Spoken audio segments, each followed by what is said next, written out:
On this episode of the Star Trek Universe podcast, there's a little movement. There's a little movement on the fourth Star Trek movie front. Right after this.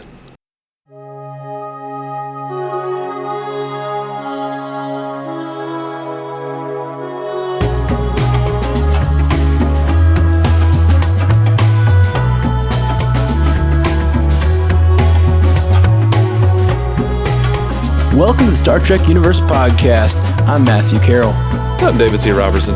So, you bring me onto this podcast today. You tell me there's news. What's going on, Dave? There's a little bit of news. Deadline, which is by and large a reputable source, is claiming that Paramount is looking at, they're in final talks with Noah Hawley to write and direct the next Star Trek film. It would be produced along with J.J. Abrams and the Bad Robot Banner. There's not a whole lot other than it looks like Chris Hemsworth won't be back, which apparently, Chris Pine and Chris Hemsworth were both vying for a lot more money, which is why negotiations broke down last time. I would love to have seen what was going on with George Kirk. That just smacks of time travel and or multiverse shenanery, and I love that kind of stuff. Yeah, that plot line sounded like a lot of fun, but honestly, to me, it sounded like mostly that they were just going back to the well they had with Chris Hemsworth. Does that make sense? Mm-hmm. Like they were like, hey, we've got this, we've already got a big name actor who is now Thor, who was not Thor at the time, but why don't we bring him back? And it kind of smacked of like a money grab sort of a thing. So I'm not so caught up on that idea that I'm very excited to see whatever they want to do, whatever they want absolutely. To do. And the guy doing it, Legion. He made Legion and Fargo, which I've seen Legion, have not seen Fargo. Legion is amazing. It absolutely is. And that's going to be a great flavor to bring to Star Trek. I have not seen Fargo, but I've heard nothing but amazing things about Fargo. I think it's been really, really highly praised by everyone that I trust. So really great writer-director. So yeah.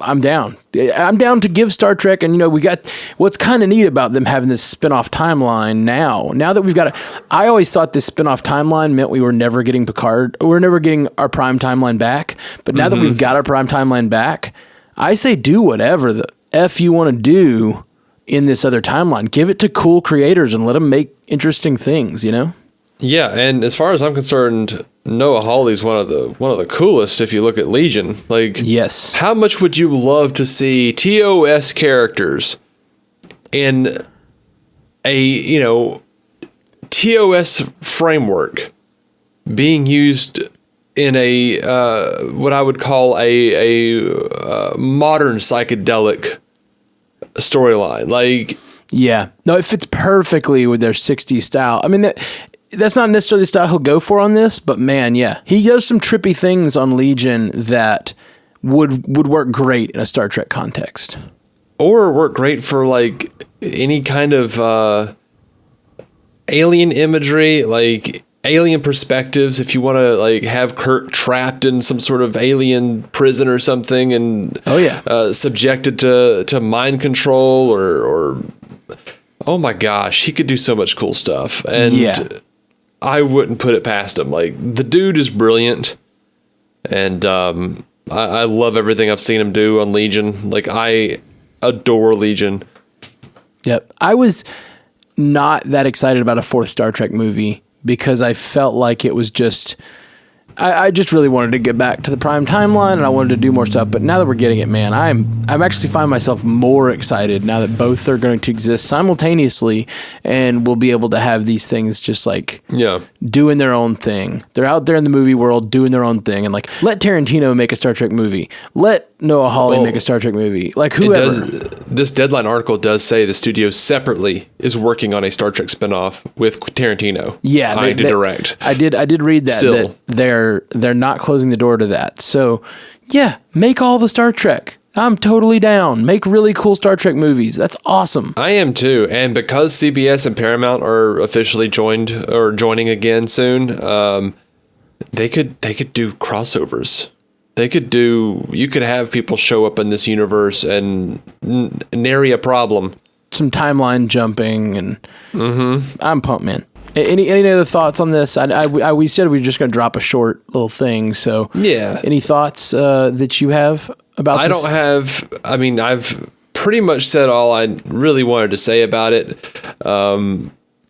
I am super excited for the idea of more coming. I don't need Chris Hemsworth. I was excited about that idea, but I would rather the franchise continue than get hung up on something like that. And if you need to give Chris Pine a little more money and not have Chris Hemsworth, that is absolutely okay with me. But then again, I would have been perfectly okay if Chris Hemsworth didn't come back and we promoted Sulu to be the captain. Yeah. I like John Cho enough. I don't think he has the star power to carry it at this point. And I think that's probably what Paramount is thinking. Like, no, we need Chris Pine.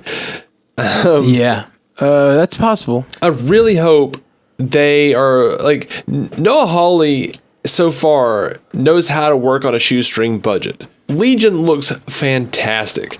Yeah, it does. It is shot on an FX budget, man.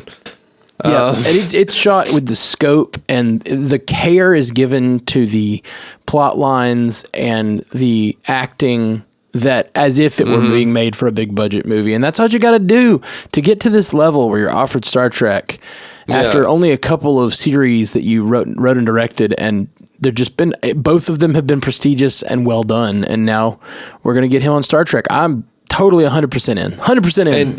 And something that Noah Hawley represents to me is a hopeful reemergence of intelligence in Star Trek. Not to say that the Abrams movies didn't have that to some degree, but it was a lot more, pew pew bang bang Star Wars. And I think that's one of the important ways Star Trek always differentiated itself from Star Wars, is that it was always a more thoughtful property, a lot more psychological, and I think that they can get back to that. I really think that with Hawley at the helm, they could potentially get back to that. And I loved Star Trek Beyond, and I hated it didn't do better at the box office. I hated that they didn't market it. And hopefully they're looking at Warner Brothers.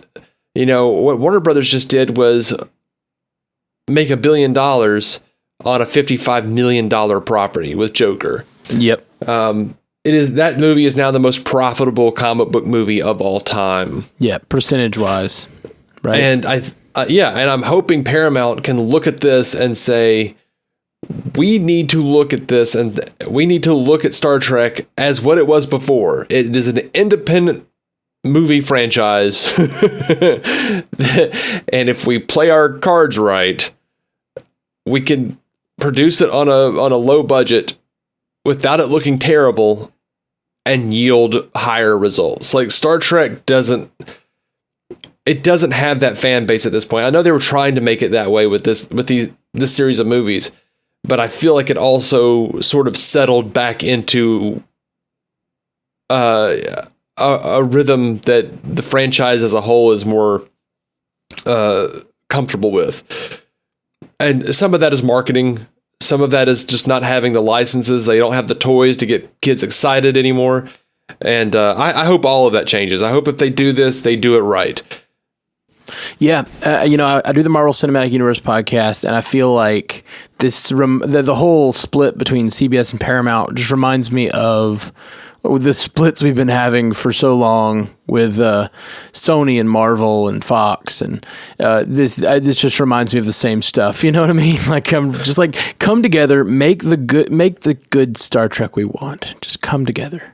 Come on, people. And I'm not saying I don't want action. I'm fine with that. No, of course. It's like some of the action in the Abrams stuff has just been really cool. I just wish there was a little more meat to it. Yeah, no, I love action if it has heart behind it, if it's character-driven action. But sometimes these, some shows and movies are just action. They just have to insert an action sequence just to reach the quota of action sequences, and I don't care about that. You got to make me care about the action sequence, or I'm bored. Like Kirk stomping the Klingon, or Christopher Lloyd's face on Star Trek 3, stomping his face on the edge of that cliff. I have had enough of you. That's one of my favorite sequences in any movie. All right. Well, that's about all we got to say about that. Just wanted to drop a short one to mention that news.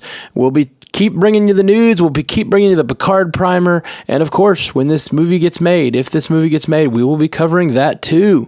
We're going to float between worlds, man. All these, the multiverse of Star Trek, man. I'm down with it, man. I'm excited about it. Me too. All right, guys. Peace. Live long and prosper, y'all. To reach out to us, hit us up at StarTrekUcast.com, at Star Trek Ucast on Twitter, or search for the Star Trek Universe Podcast on Instagram or Facebook. And if you want to hear more from David C. Robertson, search for the DC On Screen podcast in your podcast app now, or go to maladjusted.tv for his comedy sketches. If you want to hear more from me, Matthew Carroll, search for the Marvel Cinematic Universe podcast or the Orville Universe podcast in your podcast app, or check out my music. Just search for Matthew Carroll wherever you listen to music.